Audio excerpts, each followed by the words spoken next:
Sinong may sabi na pag pinlano ang outing ay drawing lang yan? I beg to disagree. Yung plano naming outing ay naging vacation pa. Nag-start ito na usapan namin noong January at napagkasunduan na sa Palawan ng travel tour namin. At nandito na nga kami. Nag-book lang kami ng 2-way ticket to Palawan at 3 days and 2 night na accommodation. Pero sa island tour ay doon na lang kami maghahanap para mas exciting. Buti na lang, meron palang mga tricycle service sa labas ng airport ng Puerto Princesa. Kaya pinilit naming sumakay lahat sa isang tricycle. Ang bait naman ni Kuyang Rider dahil in-accommodate niya kami sa tricycle niya. Imagine, lahat kami 6, may mga bagahe pa kami. Kaya super saya. By the way, iba pala ang klase ng tricycle nila dito sa Palawan. Mas malaki ito kaysa sa regular tricycle na nakikita natin dito sa Luzon. Bumaba nga pala muna kami ng tricycle kasi may humps, hindi makausad ang tricycle. Kaya ayun sa bigat namin. Umpisa pa lang, ang saya na, puro tawanan pa. Kasi naman, halos 3 decades of friendship na. Kaya ang gaan kasama ng isa't isa.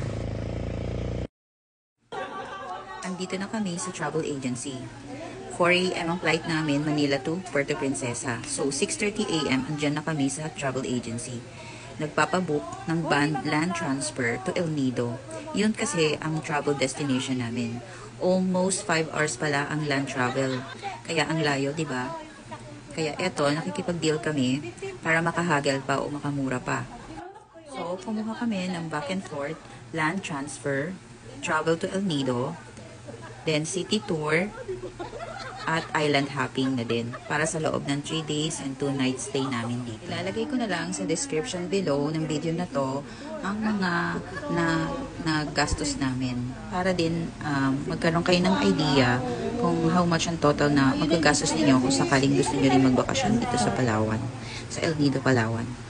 Tour A pala ang napili naming tour package para sa island hopping sa second day ng stay namin dito sa El Nido. Actually, hanggang Tour D yan. Tour A, B, C, and D. Pero sabi nila, ang pinakamaganda raw ay ang Tour A. Bago mag-proceed sa land transfer, ay naghanap muna kami ng makakainan para sa aming breakfast. Pero actually, sa 5 hours na biyahe na yon, meron namang stopover para sa meal time or break time. Sa 5 hours na biyahe na yan, ay good luck sa mga taong malulain. I suggest na uminom kayo ng Bonamine o gamot sa hilo para less hassle sa biyahe. Pwede rin magbaon ng candy dahil literal na zigzag ang daan papuntang El Nido. Pero worth it dahil ang gaganda naman ng mga lugar na madadaanan ninyo. Super nature to the highest level. Probinsyang dating. At dito naman yung lugar kung saan kami nag-stop over. Then biyahe ulit for 2 hours and then finally nakarating na kami sa aming accommodation. Actually, nabook namin ito half the price dahil off-season. Pero swerte lang din namin dahil maaraw at parang summer-like yung panahon ngayon dito sa El Nido. Wow, ang ganda naman na sumalubong sa aming view. Beachfront ang nakuha naming hotel. So, nag-check-in na kami at isa-isa nang binigay ang mga susi namin. Ito ang aming room. Sa isang room ay pwede mag-share ang 2.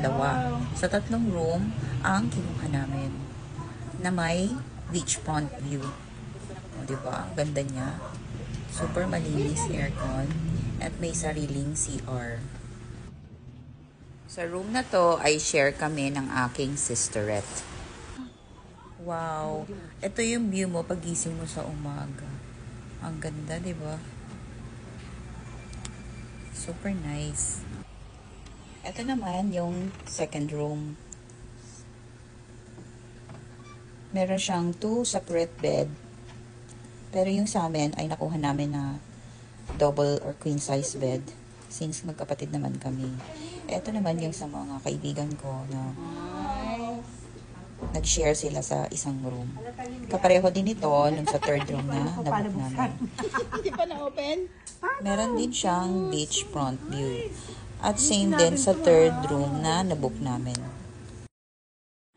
So, after ng check-in at nakapag-settle ng aming mga gamit, at since lunchtime na, ay maghahanap muna kami ng restaurant na makakainan.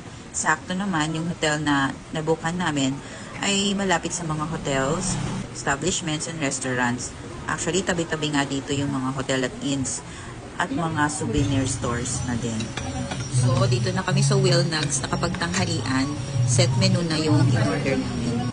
Good for 6 persons. In fairness, masarap naman ng food nila at masasabi kong affordable na din. So, after kumain, ay naglakad-lakad na rin kami. Kailangan i-maximize natin yung time. First day namin dito sa El Nido, kaya walang dapat na masayang ng oras. Tumingin-tingin muna kami ng mga souvenirs sa stores at bumili na rin ng food or snacks and water sa convenience store para sa beach hopping namin later. And then, we'll rest for about 1 or 2 hours and then we'll go to the beach na. So, this is the end of my day 1 part 1 vlog dito sa El Nido, Palawan. Please panoorin niyo po yung next vlog ko na part 2 sa Vanilla Beach naman. Thank you for watching. Follow for more.